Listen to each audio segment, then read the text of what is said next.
രാവിലെ 9:30 സംഭവം. കൊല്ലത്തു നിന്നും തൃശൂരിലേക്ക് ഉത്സവത്തിനെത്തിച്ച ശിവം ലക്ഷ്മി അയ്യപ്പൻ എന്ന ആനയാണ് ഇടഞ്ഞത്. കുളിപ്പിക്കാൻ കൊണ്ടുപോയി തിരികെ വരുന്നതിനിടെ ചെമ്പുകാവ് ടൗൺ ഹാളിന് മുന്നിൽ നിന്നാണ് ആന ഇടഞ്ഞോടിയത്.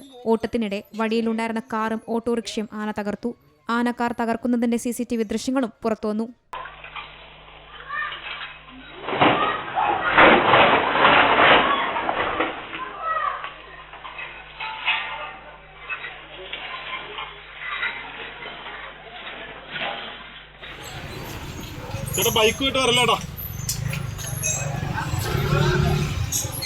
ചെമ്പൂക്കാവിൽ നിന്നും ആന 2 കിലോമീറ്ററോളം ദൂരമോടി ചേറൂർ ഗാന്ധിനഗർ വരെ എത്തി.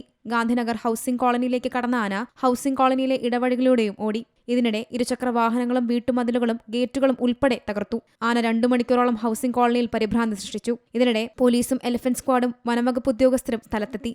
ഏറെ നേരം പണിപ്പെട്ടാണ് പാപ്പാന്മാരും എലിഫന്റ് സ്ക്വാഡും ചേർന്ന് കാലിൽ ചങ്ങല കൊണ്ട് ബന്ധിപ്പിച്ച് ആനയെ തളച്ചത്. Zee Malayalam news, Thrissur. ഏറ്റവും പുതിയ വാർത്തകളും വിശേഷങ്ങളും വിരൽത്തുമ്പിലറിയാൻ സീ മലയാളം ന്യൂസ് എല്ലാ ഡിജിറ്റൽ പ്ലാറ്റ്ഫോമുകളിലും ലഭ്യം.